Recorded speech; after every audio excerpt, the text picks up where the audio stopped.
កំពុងតែធំក្លិនថាសៀមវាចង់វាយម្ដងទៀតលើកនេះកម្ពុជាយើងមិនចង់ឲ្យសៀមឈ្នះទេទោះបីសៀមវាយច្រើនមុខព្រួញតាមបណ្ដោយព្រំដែន800គីឡូម៉ែត្រក៏កម្ពុជាកំពុងតែរៀបខ្លួនមិនឲ្យសៀមឈ្នះទាំងស្រុងទេអញ្ចឹងខ្ញុំស៊ើបដឹងថាកម្ពុជាកំពុងតែដាក់យុទ្ធសាស្ត្រថាបើក្បាលបុកចូលកម្ពុជាត្រូវតែវាយផ្ដាច់កតុយបើបានជោគជ័យក្នុងការវាយផ្ដាច់កតុយសៀមយើងអត់ប្រាប់ថាកតុយនៅណាទេប៉ុន្តែយើងដឹងកតុយណាបើសិនជាយើងវាយផ្ដាច់កតុយប្រជាជនសៀមលោកស្នេហាសន្តិភាពប្រជាជនសៀមលោកអត់ចង់ធ្វើសង្គ្រាមទេទោះបីចលនាជាតិនិយមសៀមខ្លាំងប៉ុណ្ណាក៏ដោយប្រជាជនសៀមអត់ចង់ធ្វើសង្គ្រាមទេមិនបានដឹងច្បាស់ថាប្រជាជនសៀមលោកអត់ចង់ធ្វើសង្គ្រាមប្រជាជនសៀមកំពុងលំបាកខ្សែតកិច្ចលំបាកណានឹកក៏នឹកអង្គុយស្ដាប់ទៅចាណានឹកកងអញ្ចឹងប្រជាជនសៀមលោកអត់ចង់ធ្វើសង្គ្រាមនៅពេលដែលយើងផ្ដាច់កតុយតបបានឬក៏ចាក់ធ្លេពោះតបធ្វើឲ្យអង្គការកងទ័ពអង្គការភូមិន្ទថៃក៏មានអង្គការភូមិន្ទថៃមានមន្ត្រីជាន់ខ្ពស់នៅក្នុងភូមិន្ទថៃដែលអត់ចង់ច្បាំងទេអញ្ចឹងយើងអាចនឹងធ្វើម៉េចឲ្យក្បាលទ័ពថៃដែលគម្រាមកំហែងឆ្លៀនពៀនមកលើកម្ពុជានឹងដកថយទៅវិញហើយយើងស្វែងរកការចរចាទៀតយើងស្វែងរកការឈប់បាញ់ទៀតយើងអត់ចង់បាញ់ទេពីព្រោះយើងមានចំហច្បាស់ថាយើងអត់ត្រូវការទៅឆ្លៀនពៀនដីសៀមទេអញ្ចឹងបើសិនជាយើងអាចនឹងមានឱកាសផ្ដាច់កន្ទុយតបសៀមបានធ្វើឲ្យឆេះឬក៏ចាក់ពោះតបក្នុងចំណោមខ្សែបុកមកទាំងភូមិភាគ1ទាំងភូមិភាគ2បើយើងកាត់កន្ទុយតបបានឬក៏យើងបុកឲ្យតបនឹងរបួសពោះតបណាយើងបុកឲ្យរបួសពោះតបនឹងអាចនឹងដកទៅវិញពីព្រោះប្រជាជនថៃលោកណាប្រជាជនថៃលោកត្រូវការកសាងខ្សែតកិច្ចលោកអត់ចង់មានចម្បាំងជាមួយកម្ពុជាទេចលនាជាតិនិយមជ្រុលរបស់សៀមតូចទេសៀមស្ដាយទឹកដីសៀមការពារទឹកដីប៉ុន្តែសៀមដឹងច្បាស់ថាកងអាមាត្យកំពុងតែកាន់កាប់លើទឹកដីដែលមិនមែនជារបស់សៀមប្រជាជនសៀមលោកមិនមែនមិនដឹងទេថាសង្គ្រាមនៅខែកក្កដានិងខែធ្នូឆ្នាំ2025កងទ័ពសៀមកាន់កាប់ទឹកដីខ្មែរអញ្ចឹងនៅពេលដែលសៀមប្រសិនបើផ្ទុះអាវុធម្ដងទៀតជាលើកទី3កម្ពុជាមិនទប់ទល់សៀមតាមរបៀបចាស់ទៀតទេកម្ពុជាអត់ទប់ទល់សៀមតាមរបៀបចាស់ទៀតទេ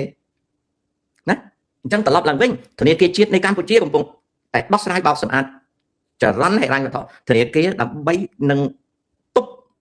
នឹងបន្ទាបនឹងកម្ចាត់ចោលនៅអក្រិតកម្ម scam នៅកម្ពុជាក្រសួងប្រៃសណីនិងទូរគមនាគមន៍កំពុងតែសកម្មភាពដើម្បីនឹងសម្រាប់សម្រាំង ISP នៅកម្ពុជាព្រមទាំងកម្ចាត់ចោលនៅSIM ខ្មោចSIM ព្រាយនិងSIM សមោលទាំងឡាយនៅកម្ពុជាព្រមទាំងឧបករណ៍ទូរស័ព្ទខុសច្បាប់ដើម្បីជីកកកាយនិងកុំឲ្យមាន scam ជាមូលដ្ឋាននៅកម្ពុជាក្រសួងការបរទេសតែខ្ញុំរិះគន់ថាយឺតយ៉ាវឥឡូវលោកប្រាក់សុខុនគាត់ដាក់មុំ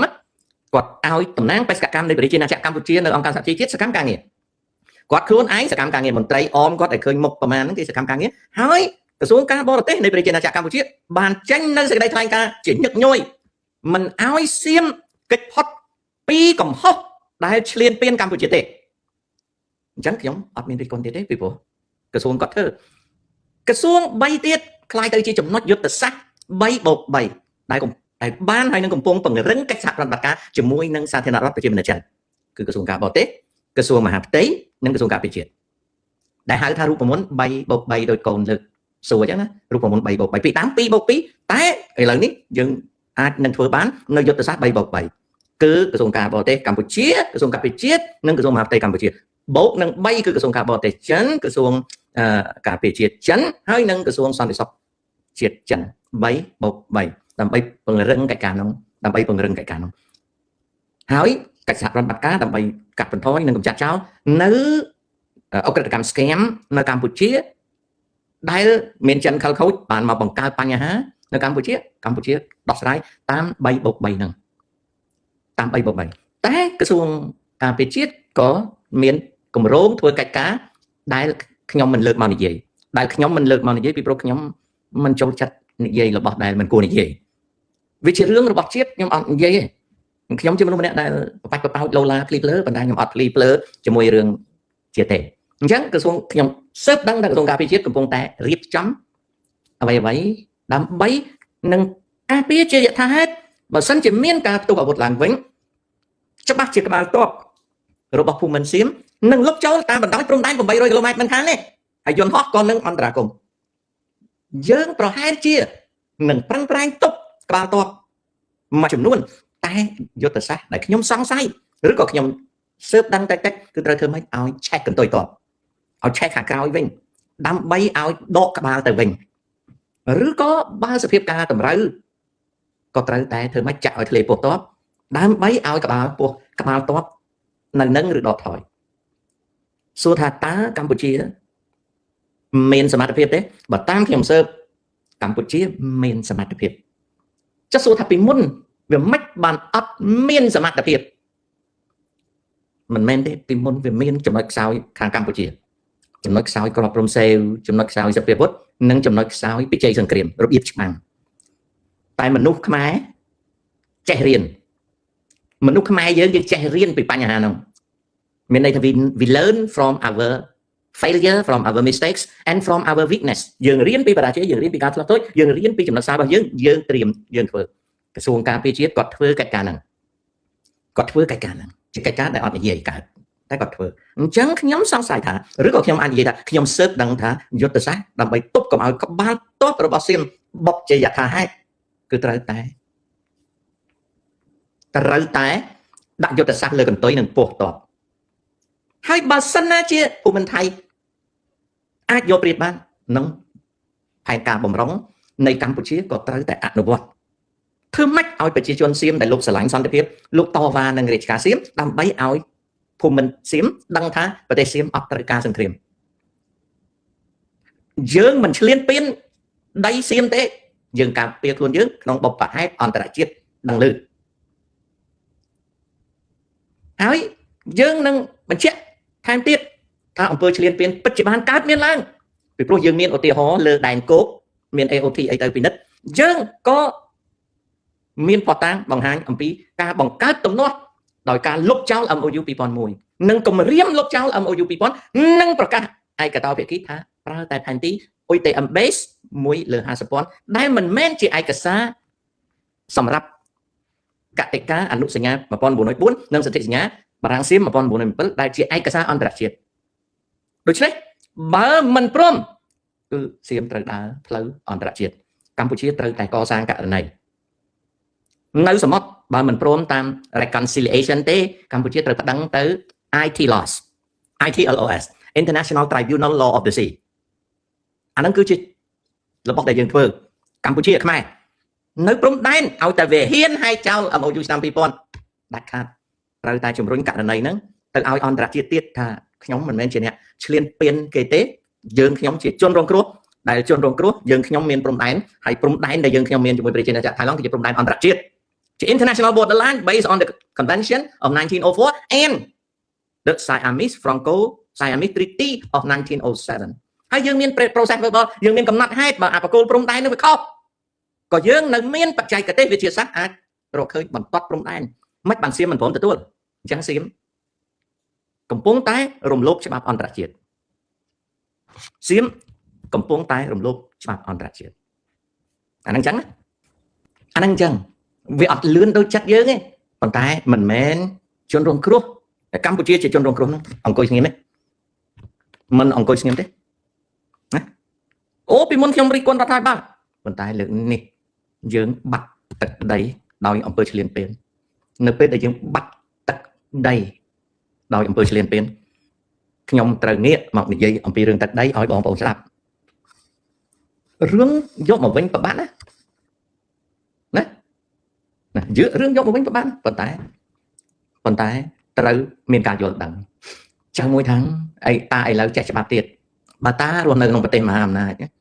ហើយតារស់នៅដូចវែកក្នុងឆ្នាំងដំឡណាចៅវាមិនមែនចេញសក់ទេចៅសម្លាញ់ណា Fuji FUGI ណាកូនណាអានោះអញ្ចឹងឆ្លើយទៅសម្រាប់ហើយណាលោកតាធ្វើមកដាច់កាត់ចិត្តពីមនុស្សចាំថ្ងៃក្រោយកូនពេលនេះអត់ឆ្លើយទេនិយាយរឿងទឹកដីសិនណាម៉ូមុនបំតាបញ្យល់ហើយណាថាកិច្ចការគេធ្វើអញ្ចឹង អូខេលោកតា3+3មានអត្ថប្រយោជន៍អ្វីខ្លះតារៀបរាប់ហើយចៅរឿង3+3ណាចាំតាបន្ថែមបន្តិចរឿង3+3ក្រសួងការពារជាតិតកតងនឹងកងទ័ពតកតងនឹងសព្វាវុធតកតងនឹងបច្ចេកវិទ្យាមានន័យថាក្រសួងការពារនិងក្រសួងការពារក្រសួងមហាផ្ទៃធ្វើការជាមួយក្រសួងសន្តិសុខជាតិអក្រិតជនទុច្ចរិតចិនតែមកប្រព្រឹត្តនៅចោរកម្មនិងអក្រិតកម្មនៅកម្ពុជាតែចាប់បញ្ជូនដល់ចិនហើយចិននឹងផ្ដល់ព័ត៌មានពីបណ្ដាញអក្រិតកម្មមហាផ្ទៃទល់មហាផ្ទៃណាក្រសួងការពារជាតិសហការនៅក្នុងបរិបទនៃការធ្វើសកម្មភាពការទូតនិងការអនុវត្តច្បាប់អន្តរជាតិតាមរយៈការទូតការបរទេសនិងការបរទេសធ្វើជាមួយគ្នាណាគាត់ណាអានឹងចឹងនឹងចឹងដូច្នេះអ្នកដែលមានគេហៅថាមានការគិតថាខាងរាជការហ្នឹងគាត់ប្រកាន់បពពួកគាត់ធ្វើមិនកើតអង្គុយចាំមើលអូខេដូចមនដុំអញ្ចឹងនិយាយអញ្ចឹងអង្គុយចាំមើលទៅតើច្បាប់កំណែនកងទ័ពមិនឯងអនុវត្តទេចម្លើយគឺអនុវត្តណាអូខេពពកតើអត់បានឆ្លើយទេនៅក្នុងเพจនេះណាចាឯងចូលចិត្តកំស្រាតអីអាហ្នឹងរឿងរបស់ចាំថ្ងៃក្រោយណាគាត់ណាចាំថ្ងៃក្រោយចាំពេលក្រោយអូខេ in order to sim verify they need us to register with government app and need bank account to register រឿងនេះមិនមែន sim verification ម្ដងទេនេះគឺជា account verification ដែលប្រទេសកម្ពុជាចង់អនុវត្តការសម្អាត account ដែលទាក់ទងនឹង scam អូខេលោកតាខ្ញុំចង់ធ្វើកងរែកអាវុធហត្ថទៅប្រឡងគេទៅកូនណាម៉ូបំខ្ញុំយល់បានពីគំនិតមិនជឿអញ្ចឹងត្រូវអង្គុយមើលថាតើអ្នកដែលជាវាគ្មិនសង្គមដូចខ្ញុំ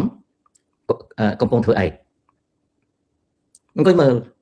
រឿងអវិជ្ជមានខ្ញុំអត់មានចំទាស់ទេបន្តមានអវិជ្ជមាននោះប៉ុន្តែអង្គុយមើលហើយបើឲ្យខ្ញុំសួរមួយម៉ាត់ថាក្រៅពីអង្គុយមើលមានធ្វើអីទៀតទេតើមុនអាចមានលទ្ធភាពធ្វើអីក្រៅពីមិនជឿនិងមានគំនិតអវិជ្ជមានហ្នឹងតើអាចធ្វើអីបានទេណាតើអាចធ្វើអីបានទេអាហ្នឹងគាត់តែជាសួរទុកចោលទេណាមួនរួន392បើសិនបើមានលើកទី3tạiកម្ពុជានឹងរងគ្រោះថ្នាក់យ៉ាងណាអត់ដឹងទេអានោះខាងថៃក៏គេរៀបខ្លួនគេខាងសៀមយើងក៏មិនដឹងណាយើងមិនដឹងទេណាលោកតាកម្ពុជាអាចនឹងវាយបកដែរទេអត់តែពាក្យវាយបកនេះគឺទប់ប៉ុន្តែយុទ្ធសាស្ត្រត្រូវតែលុកចូលឲ្យជ្រៅដើម្បីដុតកន្ទុយឬក៏ចាក់ចំពោះឲ្យដកបើទប់ក្បាលមិនបានក៏ធ្វើឲ្យកន្ទុយឈឺណាសុធីហេតុអ្វី scam នៅកម្ពុជាមិនទាន់អស់ scam ច្រើនការបោសសម្អាតមិនមែនធ្វើគ្រាន់តែដាក់សមត្ថកិច្ចទៅចូលក្នុងទីតាំងមួយហ្នឹងអស់ទេណាដូច្នេះហើយពេលថាហេតុអ្វីហ្នឹងវាទាល់តែយើងយល់ដឹងថាភាពស្មុគស្មាញនៃប្រព័ន្ធអក្រិតកម្មហ្នឹងវាយ៉ាងណាណាទាល់តែយើងដឹងយ៉ាងណាតើល្អដែរឬទេកង់ដែលប្រឡងល្អកូនល្អណាអូខេណាហើយមុនថាប្រហែលជាតាដេកសម័យកូនក្នុងមួយថ្ងៃយ៉ាងហោចណាក៏តាបាននិយាយម្ដងដែរណាតែចៅឯងមានបាននិយាយម្ដងទេមានបានធ្វើអីម្ដងទេចៅដែលជាមនុស្សមិនសម័យនោះមានបានធ្វើអីទេដូចជានៅសម័យខ្មែរក្រហមតាអត់សម័យទេផ្លឹបតាដោះស្រាយបញ្ហាតាដើរចេញចៅឯងធ្វើបានទេអត់បានអញ្ចឹងបានត្រឹមតែអង្គុយមើលតាដេកសម័យមើលទៅមានអីណាអង្គុយមើលទៅពីព្រោះបើចៅនៅក្នុងប្រទេសកម្ពុជាសៀមក៏វាវាយអត់ដល់ណាវាវាយអត់ដល់ចៅទេចៅអាចនៅក្នុងស្រុកនេះវាវាយអត់ដល់អញ្ចឹងចៅមើលទៅណា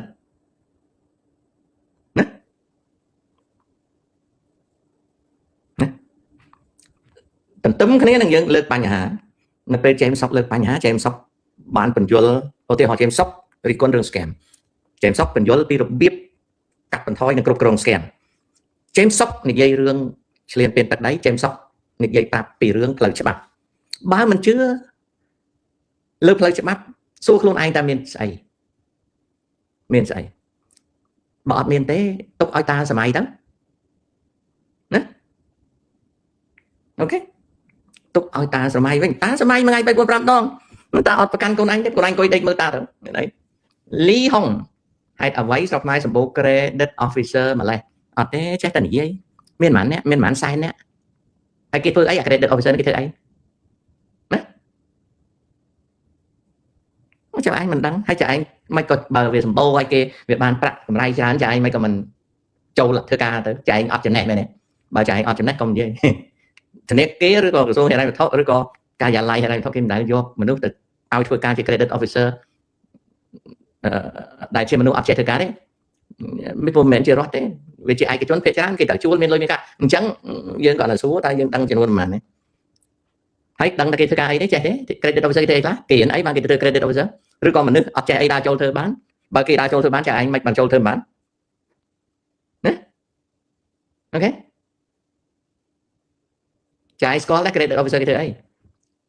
ដឹងទេដឹងគេធ្វើអីទេ